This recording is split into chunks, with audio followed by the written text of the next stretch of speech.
Kita ikut orang Jaseng, Pak. Ngebesek. Karena kalau ngidang makan paling secentong, kita doang yang makan. Tapi kalau ada bawaan di sini kayak gini kan, yang di rumah juga nyicip. Makanya kita jadi ikut-ikutan, ya sama aja sebetulnya. Cuman yang kayak gitu tuh nggak usah dibid'ah-bid'ahkan orang. Ada satu hadis Nabi yang hanya orang Indonesia saja bisa mengamalkannya. Hadis Sahih Muslim. Ja'far meninggal. Ja'far ini siapa? Sepupu Nabi. Ja'far meninggal dalam perang. Lantas kemudian istrinya Ja'far, Nabi dan para sahabat pulang dari pemakaman, istrinya Ja'far mengundang Nabi dan para sahabat makan di rumahnya. Istrinya Ja'far nyembelih kambing. Ini cuma orang Indonesia yang bisa mempraktekkan, terutama orang Lampung, Pak. Orang Lampung zaman dulu maka kebo yang disembelih. Luar biasa kan? Kalau mampu tidak masalah. Terus ada hadis, setelah itu muncul hadis. Sekali lagi gini, kalau itu haram, sudah diharamkan oleh Nabi. Kalau itu bid'ah, sudah dibid'ahkan oleh Nabi. Lalu muncul hadis Sahih Muslim. Isna'u li ali Ja'farin tu'aman. Habis ini kata Nabi, tetangga-tetangga, keluarga-keluarga, sediakan makan untuk keluarga Ja'far. Maka keluarga dan tetangga Ja'far radhiyallahu an membawa bahan makanan, dimasak di rumahnya, lalu dihidangkan kepada keluarga Ja'far dan orang-orang yang datang takziah. Hadis ini hanya dipraktekkan oleh orang Indonesia. Oh, cara di kampung saya, bak meninggal, bak saya, Pak. Bawa orang di kampung kan pakai baskom, kasih beras, mie kuning, nenteng ayam kampung. Di kampung saya nggak laku ayam potong, mah ayam kampung. Sekandang penuh ayam, Pak. Udah biasa begitu. Cuman kita di kota ini nggak kayak gitu lagi. Kita ganti sama amplop. Tapi jangan 5.000 guys isinya itu. Ngangpau cuman 5.000 orang takziahan, tapi ngarep bawa besek. Itu malu-maluin gitu kata malaikat. Jadi memang sudah ada, dan hadis ini orang Arab sendiri nggak bisa mempraktekannya loh. Kita orang Indonesia yang mempraktekkan hadis ini, yang suka diharam-haramkan, dibid'ah-bid'ahkan orang tersebut. Dan ini masuk dalam kategori sedekah. Tentunya bagi yang mampu. Kalau nggak mampu ya jangan maksa. Gara-gara tahlilan rumah juga deh. Gara-gara tahlilan kebun kejual, utang ke rentenir. Itu namanya besar pasak daripada tiang. Biar tekor asal kesohor. Kalau kata orang Palembang, kue putu buatan cek gaya, awak buntu banyak gaya. Nah itu yang jangan, Pak. Sesuaikan dengan kemampuan. Itulah mengapa kan kita ada rukun kematian. Jadi yang kita rukun kematian maksudnya itu begini, ada iuran. Maksudnya kalau ada yang meninggal dunia, orang nggak mampu, dia nggak usah repot-repot. Beli air minum saja jadilah, pakai uang rukun kematian. Makanya kita itu kalau ditarik sumbangan rukun kematian nyetor ge. Ini mah boro-boro nyetor, malah protes, saya ini nyetor terus tapi nggak pernah dapat giliran. Iya minta sama Allah, nanti dikasih gilirannya. Wong Israel tinggal eksekusi. Ini jadi bagi yang mampu, bagi yang nggak mampu yang nggak jadi masalah. Dan sedekah tidak hanya berbentuk makanan, termasuk kita ngucap tahlil itu sedekah. Tahlil ini luar biasa Bapak Ibu. Makanya karena kita ini gemar tahlilan, mudah-mudahan kita semua masuk surga. Allahumma amin. Karena kalimat tahlil itu begini, engkau ucapkan sekali saja kata Nabi. Ini ikrar Nabi depan pamannya. Kalimatan uhajju laka biha indallah. Sekali ucap saja la ilaha illallah itu akan aku jadikan pembelaan untukmu di hadapan Allah. Nah kita ini enggak sekali. Ribuan kali, ratusan ribu kali, jutaan kali kita ngucap kalimat tahlil. Makanya kalau dia ajak tahlilan berangkat. Karena kalau nggak ada yang ngundang tahlilan belum tentu kita ngucap tahlil, Pak. Makanya ada berkahnya juga banyak orang mati itu ya. Biar rajin kita tahlilan. Bayangkan kalau tiap malam kita tahlilan. Kita ngucap tahlil paling dikit 33 kali loh. 33 kali, 77 kali, 100 kali kita ngucap tahlil itu. Dan satu kali ucap saja adalah kalimat yang akan menyelamatkan engkau di akhirat nanti. Kan kita sering dengar hadis begini, man akhiru kalamihi biqauli la ilaha illallah dakhalal jannah. Barang siapa yang akhir perkataannya jelang ajalnya dia mengucapkan kalimat la ilaha illallah, masuk surga. Yang enggak mudah begitu Bapak Ibu. Enggak semua orang bisa. Ada yang mau meninggal itu kan enggak bisa ngomong lagi.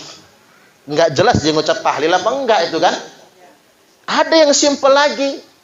Man qala fi maradihi. Barang siapa yang mengucapkan kalimat tahlil dalam keadaan sakit. 1. La ilaha illallah wallahu akbar.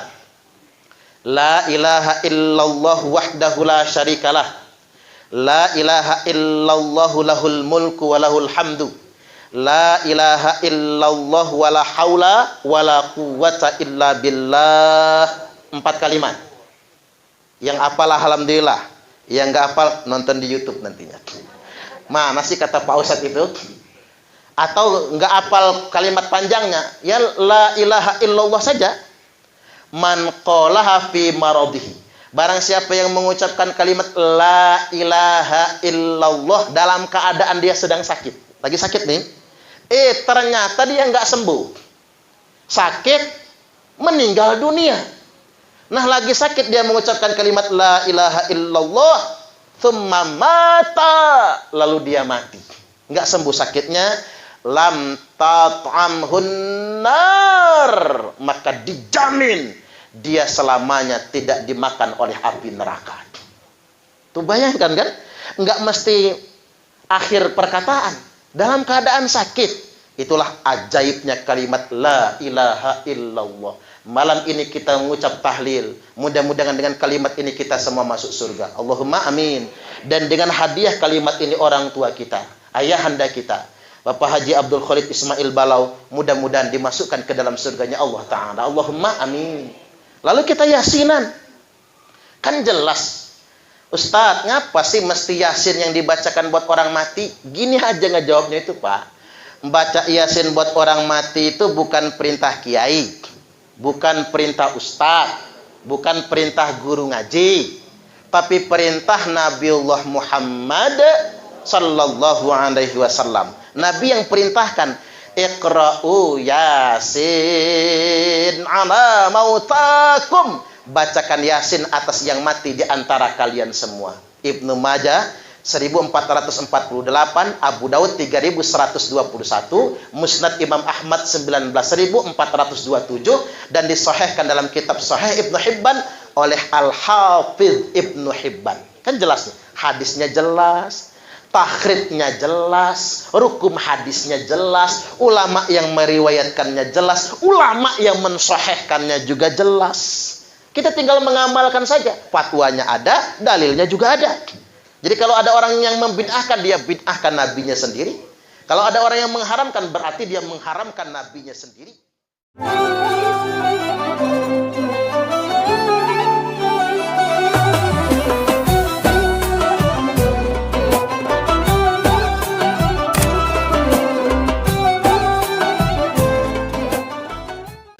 Selanjutnya yang saya hormati bapak-bapak dan ibu-ibu jamaah takziah, baik dari lingkungan keluarga besar maupun tetangga sekitar.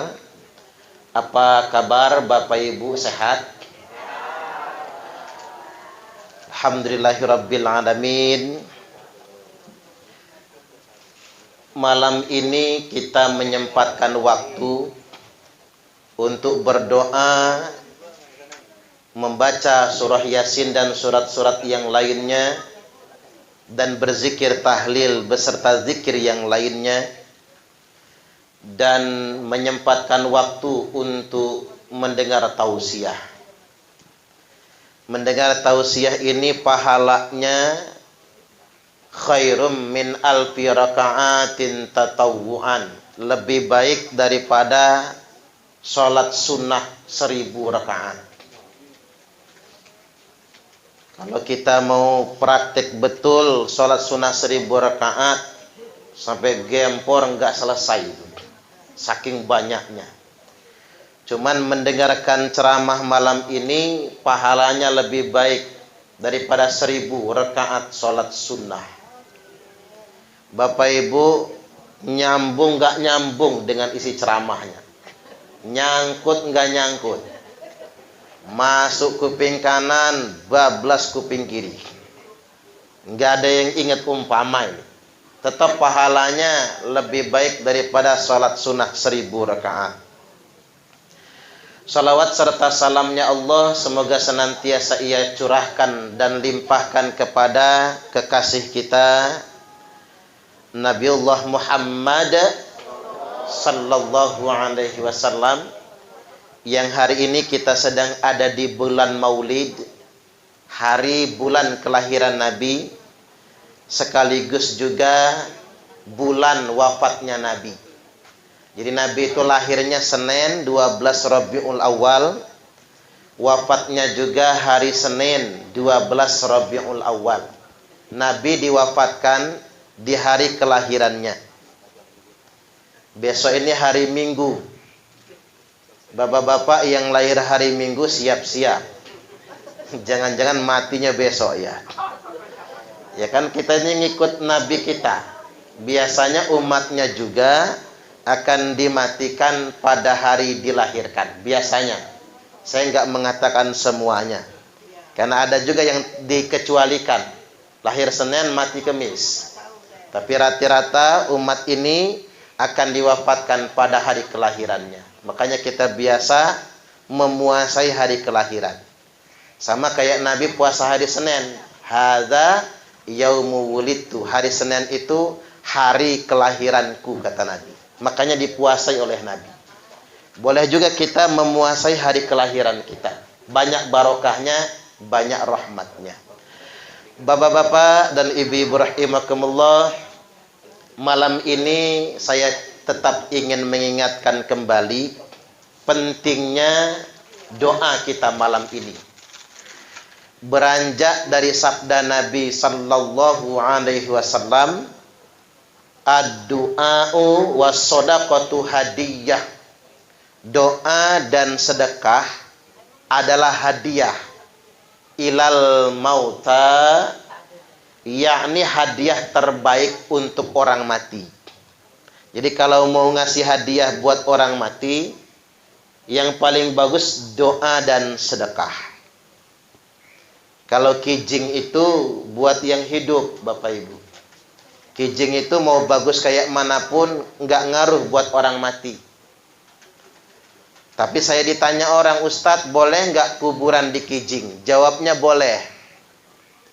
Karena makam Nabi di kijing. Coba kalau kita ke Masjid Nabawi, ziarah makam Nabi, walaupun ditutup kan ada lubangnya. Makam Nabi di kijing. Di sampingnya ada makam Abu Bakar, makam Umar radhiyallahu anhuma juga di kijing. Cuman ulama sudah memfatwakan boleh ngijing tapi di tanah sendiri. Kalau di tempat pemakaman umum harus minta izin dengan nadir tanah wakafnya. Makanya Bapak Ibu, saya juga heran banyak orang kaya di Bandar Lampung ini tapi nggak kebeli tanah kuburan. Karena tanahnya lebar. Penting yang namanya memakamkan jenazah paling afdol di tanah kita sendiri. Makanya kita sebut dengan pemakaman keluarga atau pemakaman adat. Kalau TPU itu aturannya ketat sekali. Nah, hadiah terbaik buat orang mati itu adalah doa dan sedekah. Nah, hadis ini dikomentari oleh Umar ibn Khattab radhiyallahu an. As-shadaqatu ba'da dafni, sedekah yang dikeluarkan setelah penguburan itu akan kekal pahalanya sampai 3 hari.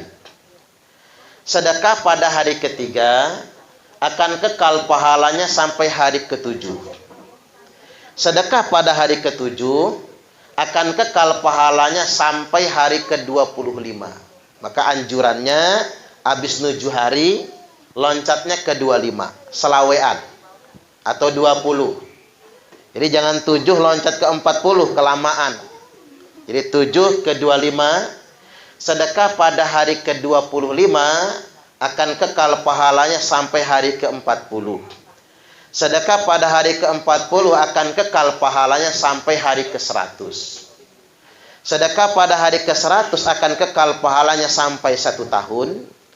Sedekah pada 1 tahun akan kekal pahalanya sampai 1000 hari. Ini kita nyeribu ya Pak ya. Oh, setahun ini dia ngehol ya. Jadi dari hari ke-100 ke setahun, nanti sedekah pada 1 tahun ini, ngehol namanya, akan kekal pahalanya sampai 1000 hari. Ini bukan karangan saya, ini bukan bikinan orang Indonesia, tapi ini komentar Umar ibn Khattab radhiyallahu an terhadap hadis Nabi yang dinukil oleh Al-Imam Jalaluddin As-Suyuti, dituliskan dalam kitab Al-Hawilil Fatawi di juz yang kedua halaman 198. Sekaligus untuk menguatkan Bapak Ibu, karena ada saja yang membid'ah-bid'ahkan amaliyah kita ini. Makanya hati-hati dengan anak muda kalau nggak mondok. Kalau nggak mondok itu kan belajarnya mak jelas, gurunya mak jelas. Ternyata belajar sama orang Wahabi.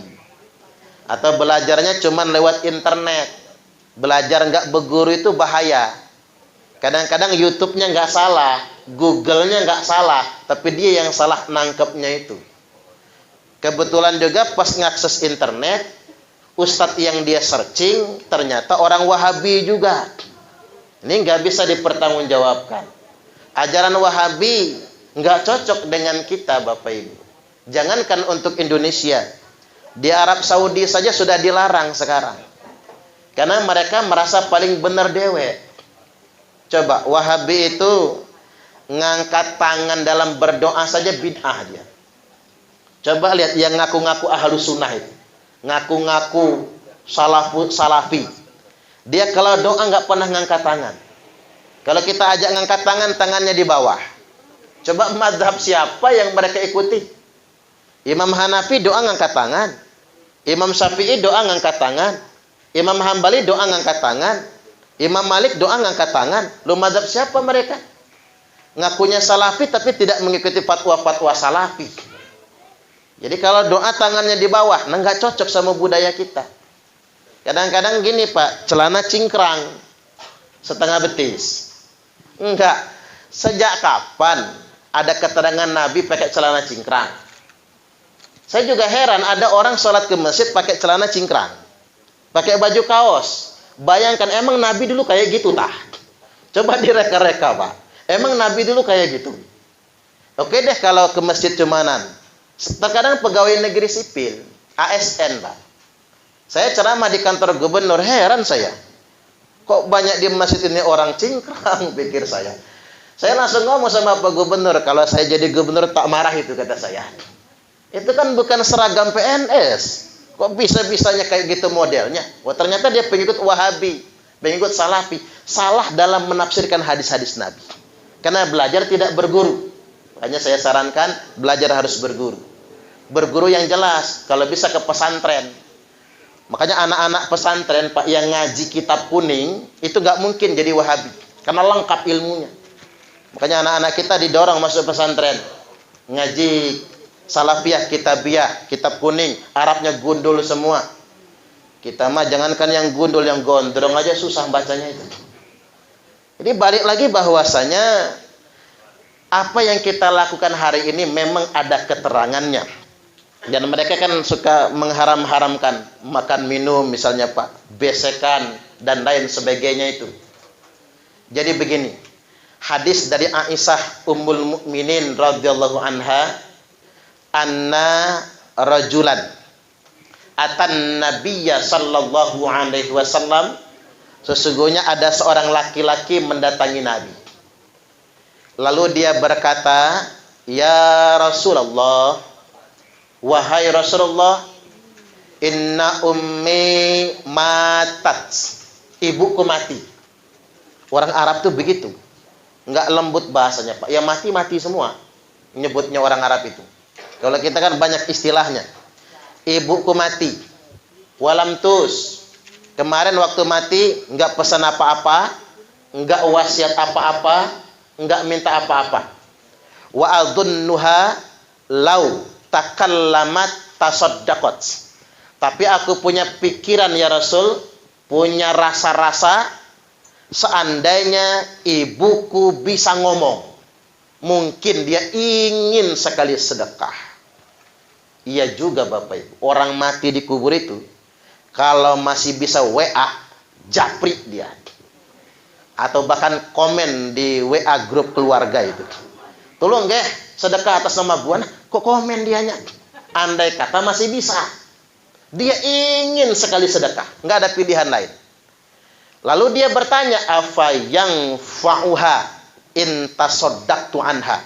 Apakah manfaat untuk ibuku kalau aku anaknya, keluarganya, inisiatif sendiri sedekah atas nama dia? Di matan yang lain begini, afalaha ajrun in tasaddaqtu anha. Apakah pahalanya nyampe ke ibuku kalau aku kirim atas nama dia? Nah, ini kalimat ngirim pahala ya Pak. Sering diajak orang kan kita, ngirim Fatihah katanya kan. Ngirimnya sendiri diajak orang kan. Ngejeknya apa mereka? Ngirimnya pakai apa? JNE apa Tiki? Nah, ngejek dia. Ini bukan bahasa kita, ini bahasa para ulama. Yang ngejek kata-kata ngirim pahala itu tanda dia nggak pernah ngaji kitab kuning. Kalau dia pernah ngaji, itu bahasa populer di para ulama. Yang namanya ngirim pahala tersebut.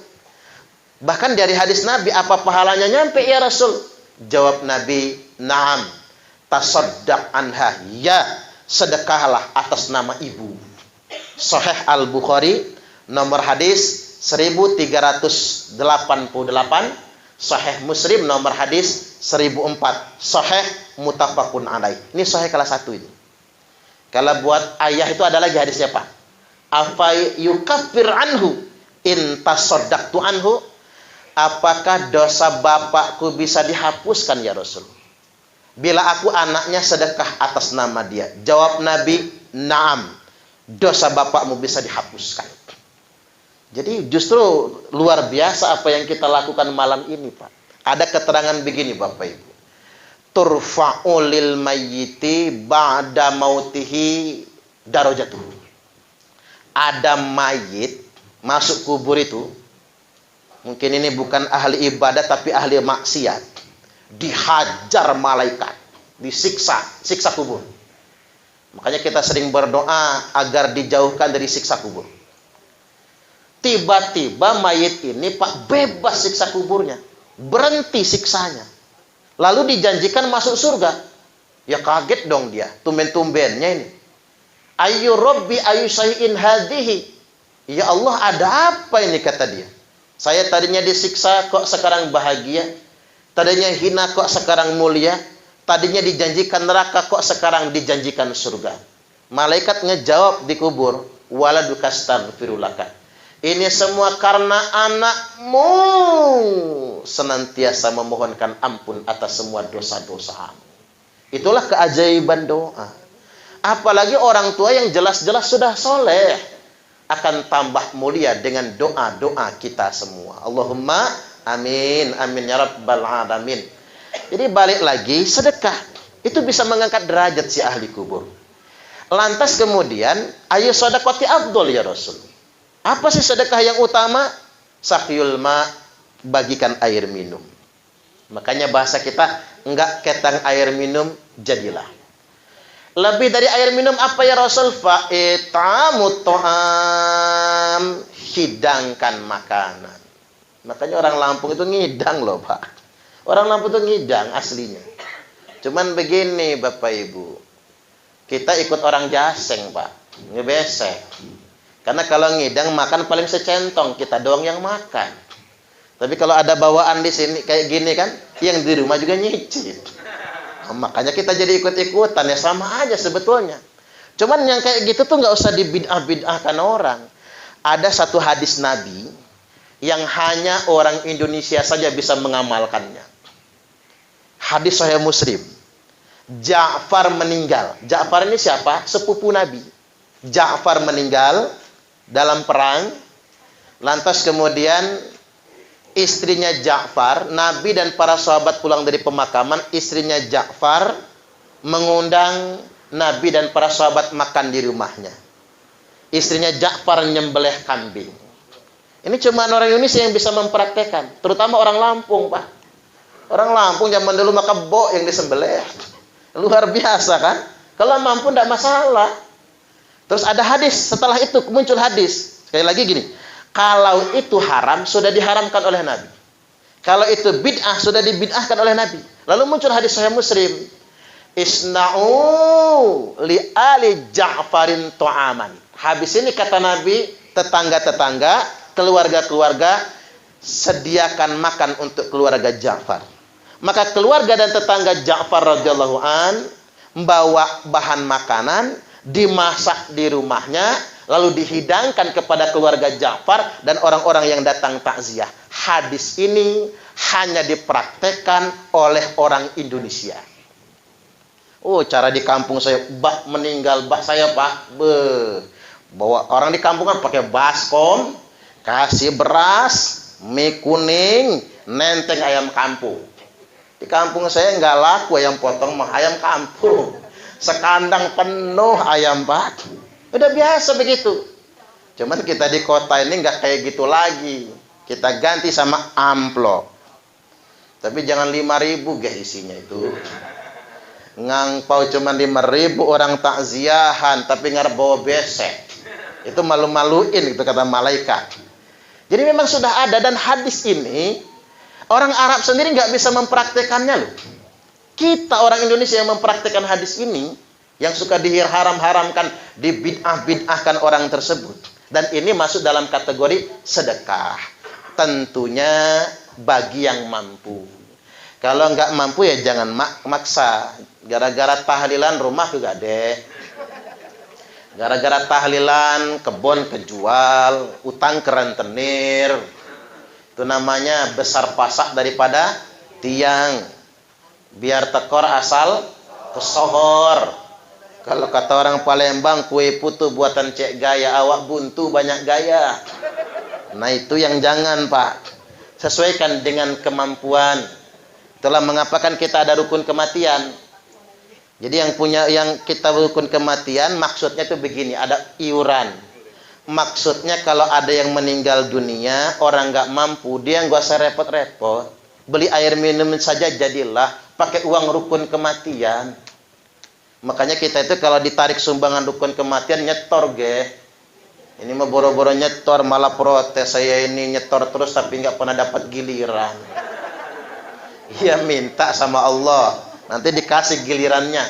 Wong Israel tinggal eksekusi. Ini jadi bagi yang mampu, bagi yang nggak mampu yang nggak jadi masalah. Dan sedekah tidak hanya berbentuk makanan, termasuk kita ngucap tahlil itu sedekah. Tahlil ini luar biasa Bapak Ibu. Makanya karena kita ini gemar tahlilan, mudah-mudahan kita semua masuk surga. Allahumma amin.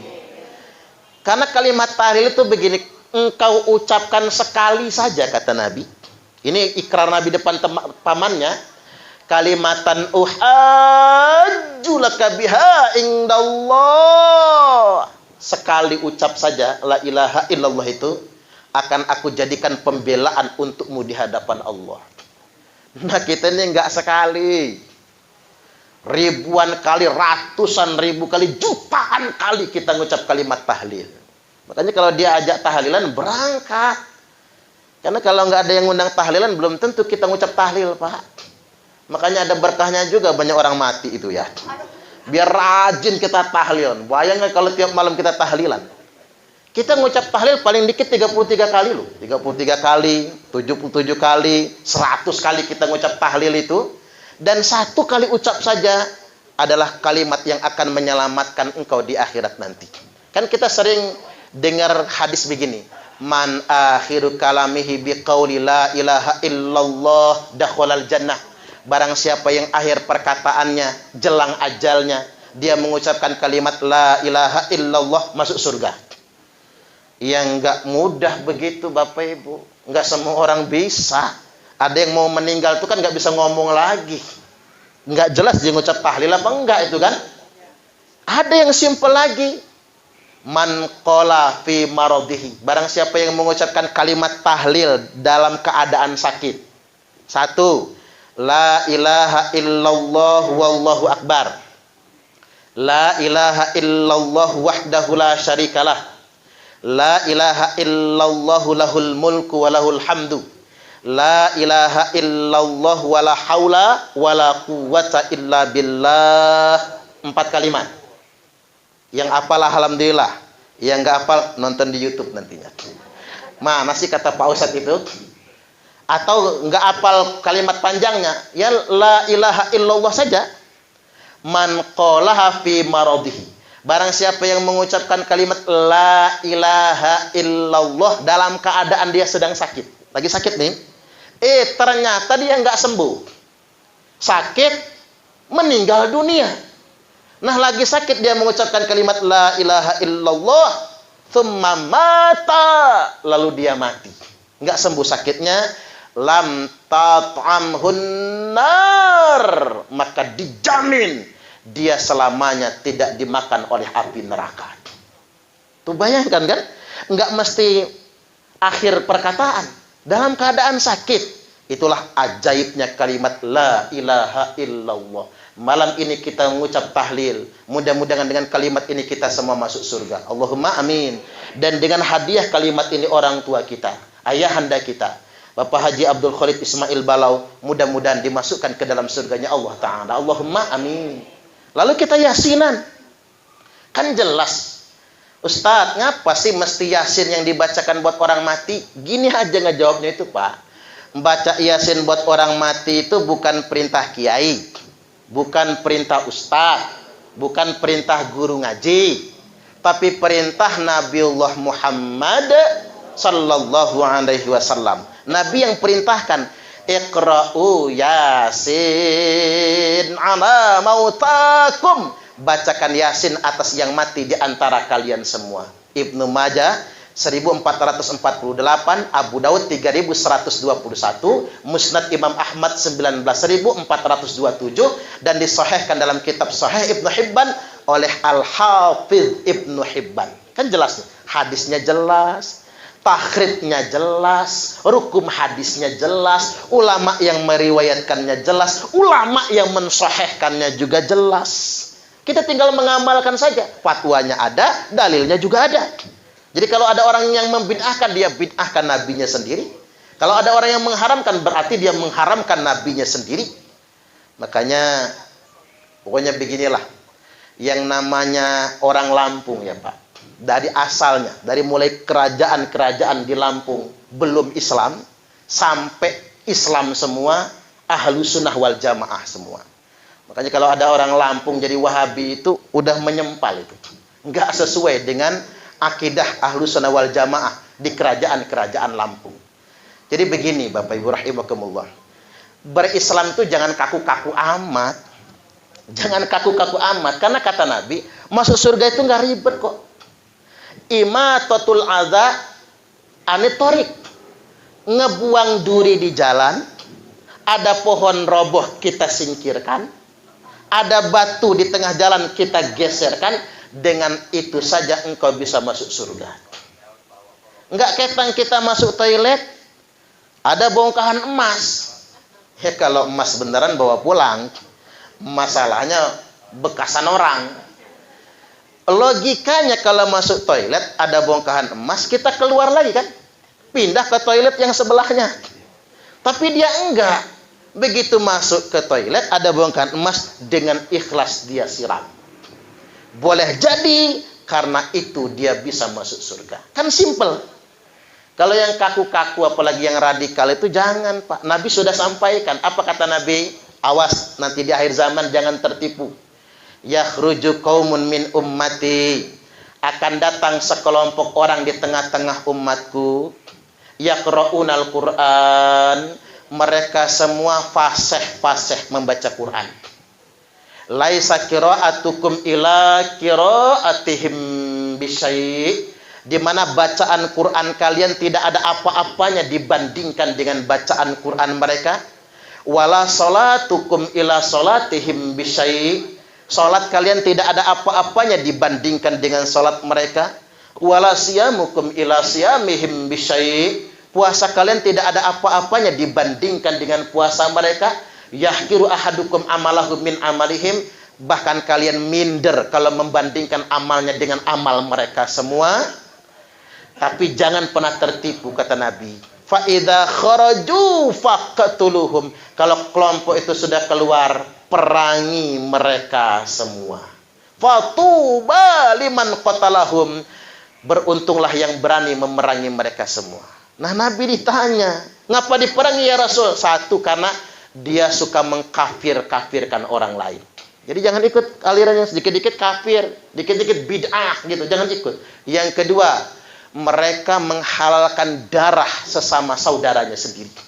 Yang ketiga, mereka keluar dari pemerintah yang sah, memberontak kepada pemerintah yang sah.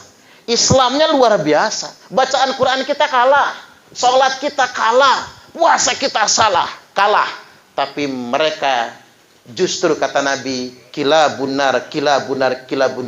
Mereka disebutkan anjing-anjing neraka. Sahabat semua tercengang, Pak. Ada orang yang sangat soleh, tapi dikatakan Nabi sedemikian rupa. Karena ngapa? Dia merasa paling benar sendiri. Fala tuzakku anfusakum. Janganlah kalian merasa suci dengan diri kalian sendiri. Huwa a'lamu bimanittaqo. Karena cuman Allah yang maha tahu siapa orang-orang yang benar-benar bertakwa. Ini poin pertama. Dikit lagi Bapak Ibu. Yang berikutnya, saya tadi kan sempat menyampaikan risalah awal. Nabi wafatnya di bulan Maulid. Saya ingin bahas sedikit ya Pak. Wafatnya Nabi. Falamma jaa yaumul isnin min syahri Rabiul Awal. Tibalah hari Senin bulan Rabiul Awal. Nabi sudah sakit. Sakitnya sakit kepala. Ada yang sakit kepala nggak Bapak Ibu? Kalau ada jangan-jangan nih. Jadi nggak nunggu kanker loh mati itu. Nabi cuma sakit kepala. Cuma saya kasih tahu Bapak Ibu, sakit itu penghapus dosa. Ada sahabat Nabi kena ayan. Kalau lagi kumat kan gak enak ngelihatnya. Dia ngadu sama Nabi, ya Rasul, sembuhkan sakitku. Kamu milih, kata Nabi, mau sembuh dari sakit atau nggak sembuh tapi kamu mati nanti tanpa dosa sama sekali. Kalau begitu nggak usah sembuh ya Rasul, kata dia. Biar saya mati tanpa dosa lalu masuk surga. Jadi di situ ada pelajaran, sakit menghapus dosa. Jangankan yang parah kayak gitu Bapak Ibu. Pening pala itu, sakit pala nih, menghapus dosa 40 hari 40 malam. Makanya kalau bisa kita ini setiap sebulan sekali sakit pala. Iya dong. Biar ngapusin dosa, antem aja sama bodrek atau paramek gitu ya. Terutama tanggal tua ya Bu ya. Pening palanya tanggal tua nggak apa-apa. Bagus-bagus itu. Menghapus dosa. Apalagi penyakit yang lebih parah. Nah, Nabi itu sakit kepala. Tapi berat, sampai-sampai Nabi itu nggak bisa berangkat ke masjid. Lantas kemudian Nabi dipapah, ngimami sholat subuh. Kata Nabi, ya ma'syarul muslimin, wahai segenap kaum muslimin. Aku ini mau mati, kata Nabi, meninggalkan dunia ini. Hada awwalu yaumi minal akhirah. Hari ini awwalu yaumi. Hari pertama saya tinggal di akhirat. Wa akhiru yaumi minad dunya, dan hari terakhir tinggal di dunia. Keren juga ngomong. Bisa nggak bapak-bapak kalau mau mati ngomong, Pak? Bapak mau mati. Kalau papa mati jangan kawin lagi ya, Ma. Ya ngapain juga lah, Bu ya. Belum tentu dapat yang kayak gitu lagi ya. Tapi rata-rata, Pak, ibu-ibu itu kalau laki meninggal ya nggak kawin lagi lah. Karena ngapain juga ya, Bu ya. Bapak-bapak yang nggak sanggup tuh. Karena kuburan masih merah, waduh, udah puyeng aja bawaannya itu. Nggak tahan. Makanya kalau ayam mati jagoannya anak ayam anteng. Tapi kalau ayam mati induknya anak ayam kocar kacir. Jagonya nyari lagi soalnya. Jadi Bapak Ibu rahimakumullah, balik lagi. Nabi sakit kepala dan berwasiat, dipapah masuk ke dalam kamar.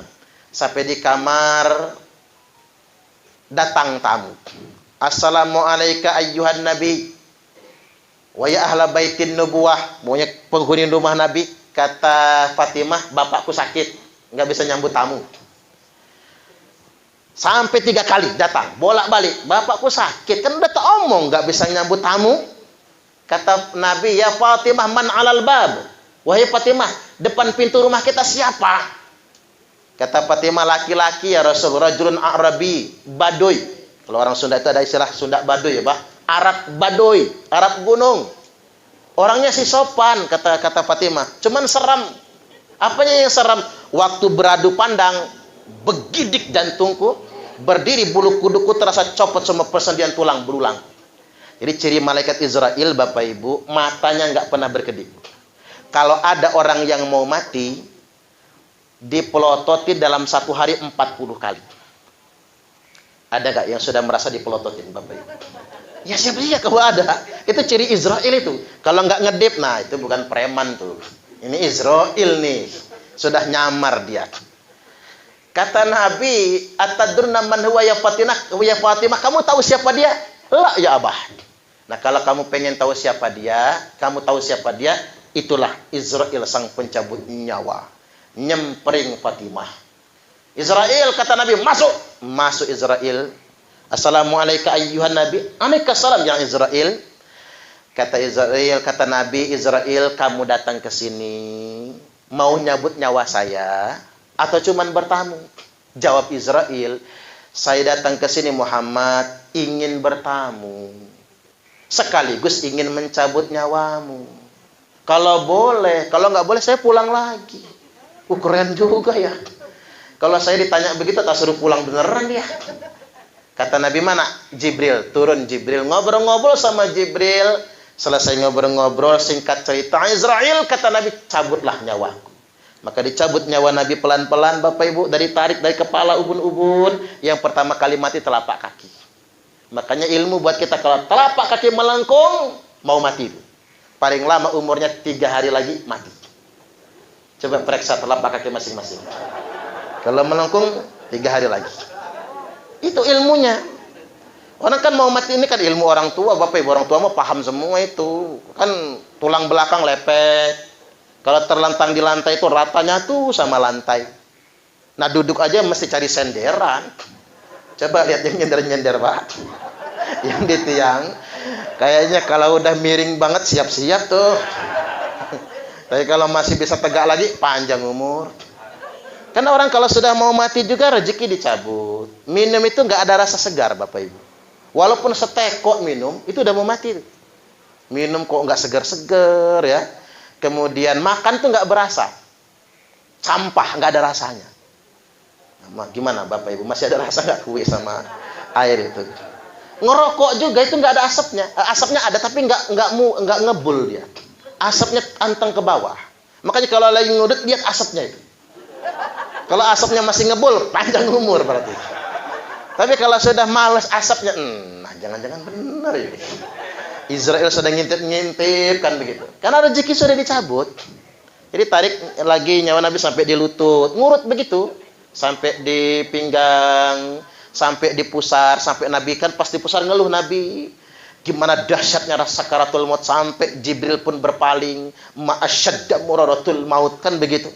Ditarik lagi nyawa Nabi sampai di dada. Nah, ketika nyawa Nabi sampai di dada, beliau berwasiat. Usikum bisolah. Aku wasiatkan kepada kalian semua, kata Nabi, jagalah sholat. Biar kita selamat, Bapak Ibu. Amaliah dalam Islam ini banyak. Tapi kalau nggak mau berat-berat betul, jaga sholat. Jagalah waktunya kalau sedang tidak ada kesibukan. Jangan sampai kayak kata orang sholat zuhur, mepet asar. Asarnya numbur maghrib, maghribnya mentok isya, isyanya ketiduran, subuhnya kesiangan. Ketiban sholat subuh niatnya begini, usalli fardhu subhi rakaataini mustaqbilal qiblati, kodoan lillahi ta'ala. Lo kok kodoan Pak jam 8 sholat subuhnya? Ibu-ibu nyusul, apa kata ibu-ibu? Usalli fardhu subhi rakaataini mustaqbilal qiblati, kesiangan lillahi ta'ala. Lo kok kesiangan, Bu? Bingung Ustaz niatnya dari jam 10 soalnya. Makanya dikasih kesiangan lillahi ta'ala. Nah, anak kita niru, apa kata anak? Usalli fardhu subhi wa dhuhri wal asri wal maghribi wal isya'i kroyoan oplosan lillahi ta'ala. Hancur sholatnya. Walaupun masih mending oplosan, itu namanya jamak total namanya. Walaupun sholatnya jamak total, masih kelihatan sholat. Yang lebih hebring lagi ada subuh maraton, zuhur ke salon, asar main badminton, maghrib mainin handphone, isya nonton sinetron, mati kena smackdownnya malaikat Israel. Jaga sholat. Sholat enggak merepotkan. Coba lihat, sholat kan paling lama 5 menit tuh. Sholat zuhur, wayahnya kita istirahat. Coba apa kerjaan yang enggak ada istirahatnya? Ada jam makan kan? Sholat zuhur wayahnya istirahat. Asar, wayahnya selesai kerjaan. Tukang bangunan, kuli bangunan, petani, jam 4 sudah selesai semua. Ada tukang nanya, Ustaz, boleh enggak tukang dan kuli bangunan sholat asarnya jam 4? Boleh. Siapa bilang harus di awal waktu? Kalau orang yang sedang dalam pekerjaan, tanggung jawab begitu, boleh di jam 4 sholatnya. Cuman kalau malas-malasan nganggur manyun, ya harus di awal waktu. Tapi kalau ada kerjaan, boleh. Itu fikih agama loh, Pak. Makanya di daerah Tanggamus sana itu, di ada Sendang, Lampu Tengah, bukan Tanggamus ya. Itu sholat asarnya kan jam 4. Azannya jam 4. Karena petani masih ke ladang semua, ke kebun semua. Habis ke ladang mereka ngarit. Jadi disepakati sholatnya begitu, boleh-boleh saja, tidak jadi masalah itu. Di zaman Nabi dilakukan soalnya. Jadi zaman Nabi musim panas, sholat asar ditunda, agak diakhirkan, nunggu agak redupan sedikit mataharinya. Boleh-boleh saja. Asar wayahnya kita selesai kerjaan, maghrib emang sudah sampai rumah. Sholat isya kita mau istirahat, subuh bangun. Ya kalau orang nggak pernah bangun subuh, penyakitan. Kalau mau sehat itu rajin mandi sebelum subuh. Bagus syukur-syukur ditambah dengan tahajud. Jadi wasiat Nabi waktu di dada, jagalah sholat kalian. Tarik lagi nyawa Nabi sampailah di kerongkongan ittaqun nisa. Nah, baru emak-emak yang disebut hati-hati dengan perempuan. Perempuan banyak masuk neraka. Maaf ya Bu, biar ibu-ibu biar nggak ngegantung ceramahnya begini. Atolaktu fil jannati faro'aitu aktsara ahlihal fuqara. Aku kunjung ke surga kata Nabi, dan aku lihat kebanyakan penghuni surga orang miskin semua. Makanya orang kaya lama masuk surganya, hisapnya lama. Makanya Bapak Ibu kalau pengen cepet-cepet masuk surga, jangan kaya-kaya. Yang sudah terlanjur kaya, hartanya kumpulin kasih ke saya. Biar saya yang memanfaatkannya. Tapi susah juga ya Pak. Kalau ditanya orang mau kaya apa miskin, ya milih kaya lah orang ya. Tapi ya mudah-mudahan kita ini diringankan hisapnya. Allahumma amin. Wa tolaktu finnar faro'aitu aktsara ahlihan nisa. Dan aku kaget kata Nabi. Waktu kunjung ke neraka, aku lihat sebagian besar penghuni neraka adalah perempuan. Loh mengapa? Karena perempuan kurang syukur sama suami. Ada uang abang disayang, enggak ada uang abang ditendang. Kalau dompet laki lagi gemuk, mau dia dipeluk-peluk Pak. Jajal dompet lakinya lagi nipis, megang aja bilangnya najis. Jijai bajai najong teralala. Makanya ibu-ibu jangan sampai kayak gitu. Istri yang enggak syukur, maka itulah yang terjadi. Makanya dikasih suami berapapun nerima Bu. Dikasih suami 30 juta sebulan nerima. Ya iyalah kalau segitu mah. Cuma bapak-bapak juga jangan pelit Pak. Kalau bapak-bapak punya duit, rogoh kantong. Mama, sini. Apa Papa? Banting uang 15 juta. Ini uang apa Papa? Uang belanja dapur, beli terasi, minyak goreng dan lain sebagainya. Termasuk ongkos anak sekolah. Ini mah banyak Papa, ada sisanya. Sisa buat mama saja. Alhamdulillah. Istri dengan senang hati langsung masak ke dapur. Nanti dulu mama, masih kurang kata istri, kata suaminya. Rogoh kantong kiri, banting lagi 15 juta. Jeleger. Ini uang apa lagi Papa? Bonus untuk mama. Uang belanja 15 juta, bonus 15 juta. Mau nggak Bu? Ngimpi. Ngimpi kok jedut langit ya. Allahu Akbar. Tapi ibu jangan khawatir. Perempuan tuh paling gampang Bu masuk surga. Perempuan itu paling gampang masuk surga. 1, sholat 5 waktu. 2, puasa Ramadan. 3, taat suami. 4, jaga auratnya. Yang penting ibu-ibu taat suami. Perempuan paling gampang taat suami masuk surga. Tapi kalau pengen masuk neraka, mudah ngelawan sama suami. Suami lagi tidur, Bu, sepak palanya. Gratis masuk nerakanya. Enggak sembayar tapi dengan di neraka itu. Nah, inilah pesan Nabi. Pokoknya ibu-ibu saya kasih PR sederhana saja. Rajin sholat, puasa Ramadan, taat berbakti sama suami. Silahkan kata Nabi masuk surga dari pintu surga mana saja yang dia suka. Mudah-mudahan ibu-ibu masuk surga semua. Tarik lagi nyawa Nabi, sampailah di batas yang paling akhir. Nabi kemudian mengucapkan kalimat as-sholah, as-sholah, as-sholah, sholat, sholat dan sholat lagi. Ummati, ummati, ummati, umatku, umatku, umatku. Wafatlah Nabi di usia 63 tahun. Tanggal 12 Rabiul Awal tahun ke-11 Hijriah. Jadi diwafatkan di hari yang sama dan di tanggal yang sama. Terakhir Bapak Ibu rahimakumullah, mari kita semua bersiap-siap. Kalau kata Mbah Maimun Zubair, umur 0 sampai 7 tahun adalah usia anak-anak. Maka anak-anak jangan dipaksa belajar di usia itu. 7 sampai 14 tahun usia menghafal. 14 sampai 21 usia dewasa. 21 sampai 28 usia menikah. 28 sampai 35 usia bekerja. Kerjaan apapun yang penting halal. 35 sampai 42 usia kaya. Kalau engkau kaya di usia 35 sampai 42 kata Mbah Maimun Zubair, selamanya bakal kaya. Tapi kalau miskin, terima aja miskin. Kan miskin, kaya kan ukurannya bukan harta. 42 sampai 49 usia tobat. Makanya bapak-bapak yang belum tobat, tobatlah di umur 42 sampai 49. Kalau nggak tobat nanti sayur nangka bumbu kimiri. Tua bangka nggak tahu diri.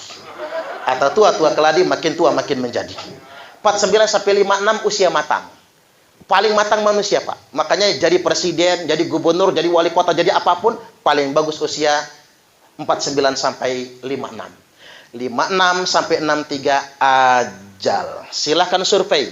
Usia kematian paling banyak, 90% kematian di umur 56 sampai 63. Makanya Bapak Ibu yang sudah 56 ke atas, siap-siap saja. Enggak akan lama lagi itu. 63 sampai 70 belum mati, panjang umur. 70 lebih belum mati, tambah panjang umur. 90 belum mati, kebablasan. Malaikatnya lupa. Ada orang sudah 99 tahun gak mati-mati. Begitu ditanya sama Israel, kok si Fulan gak mati-mati? Lupa gua, kata dia. Udah kelewatan. Makanya kalau Bapak Ibu umurnya sudah 70 tahun ke atas, enak itu malahan. Udah kelewatan itu. Israelnya udah gak ngitung-ngitung lagi. Tapi kalau yang 56 sampai 63, siap-siap. Kalau ketemu gilirannya. Baik, demikian. Mudah-mudahan ini semua bermanfaat.